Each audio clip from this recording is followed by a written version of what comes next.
Good evening. It is Wednesday night, the 11th of August.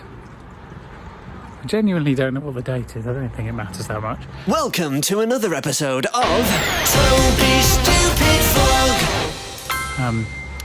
It has been 3 ridiculously hot days on the trot. Actually, Saturday was pretty hot, and so was Friday. Maybe it's been 5. Regardless, I'm getting a bit tired of it now, partly because I've got lots of work to do, which is a good thing, but it's difficult in this heat. We don't have air conditioning, and air conditioning in the United Kingdom is not commonplace outside of offices, partly because of the way buildings are constructed, but also partly because historically we just didn't have hot summers. But now we do quite regularly, and it's a bit odd that we don't think about it, although they're obviously a horrible way of polluting. So, pros and cons. I'm going for a walk because it's 10:30 at night and it's the first time that the temperatures drop below 30 degrees, so it's still not exactly pleasant. I have nearly finished the series for Audible, Gold. 6 episodes about gold, hosted by Alvin Hall. American financial expert. You'll probably recognise him or his voice if you do a quick Google. So I'm just waiting on changes now for 3 of the episodes. 3 have got changes all done, and the other 3 need to be done in the next 48 hours. And then from next week I've somehow fallen into a 17 episode series, which I'm going to be mastering, the exact details of which I'm not entirely sure, but I don't really need to know. Such is the way that I work. So I've gone from not having a lot of work to having a hell of a lot of podcasts to master, which is fine. I do like the work. Just managing around childcare is the current tricky part of the equation, but I'm sure it'll become easier with time.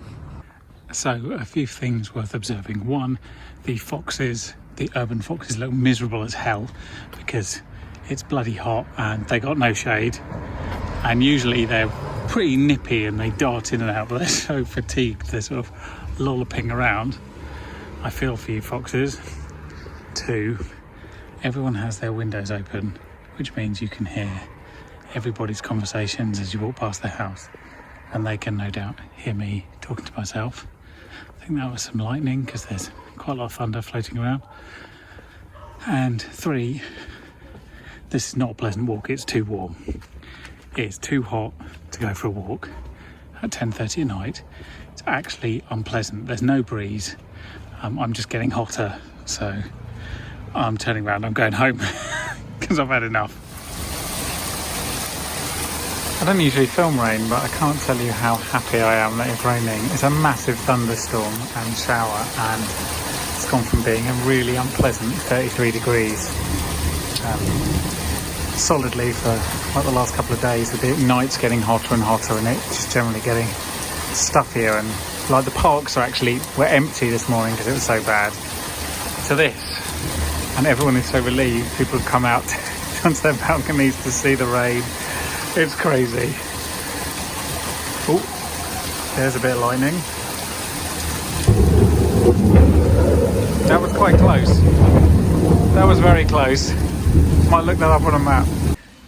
If you've never used lightning maps, it's amazing. Go to lightningmaps.org. They're not a sponsor. It's just fascinating. When you see a lightning strike, like that one just now was here, and we are here, so you can see how close that was. No, we're there, so it literally just struck 2 roads away, and when they strike you'll see this light up, and then the shock waves move outwards, and when the shock wave gets you is when you hear it. It's amazingly accurate, and the delay on it is only about 2.5 seconds, so it's pretty impressive. There's one, there you go, there's a load of them. And that means we're going to get this shockwave in about 3 seconds. Oh, and there's loads here. It's about to be very loud.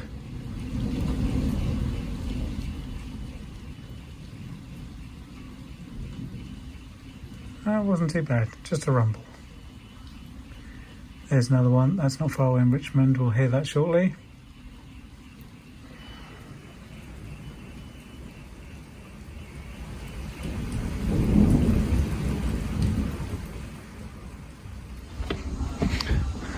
Hi there, I just nipped out to deliver another COVID test actually that I was asked to do. I don't believe I have COVID and I don't have most of the obvious symptoms, but they asked me to do it. It's part of their control group, I think. And I decided to do it now because if you look at the sky, it's going to be pouring with rain very shortly. And it's been a very strange weather day. Yesterday I was filming the downpour and it was insane, and there was lightning all around us and it was madness. But literally 3 miles down the road they didn't have any lightning and they didn't have any rain. So the weather is massively localised at the moment. You can see like rainstorms and thunderstorms in other towns and they just don't reach you. So it's very odd. It's very tropical. And I'm going to try and get home before the next thunderstorm does hit. But side note, because the government test and trace system is such an absolute shambles, I would strongly advise you download, if you're in the UK, the COVID app, the one with the big C19 on the navy blue background, and use it every day. So at least somebody can accumulate some useful data on who has what kind of symptoms. And then if you are feeling unwell one day, or you do have something that they consider as a possible symptom, they will ask you to get tested, and else you can arrange to have a test sent to your house. So that way you at least know, you have peace of mind that if you think, or even if you don't think you have a symptom and somebody else does think that it's possible, you'll have a test. There's massive capacity, it's not being used. The government system is not using it's not testing anywhere near enough people. So sign up to the COVID-19 app in the UK and at least make sure that somebody has some useful data to make intelligent decisions with.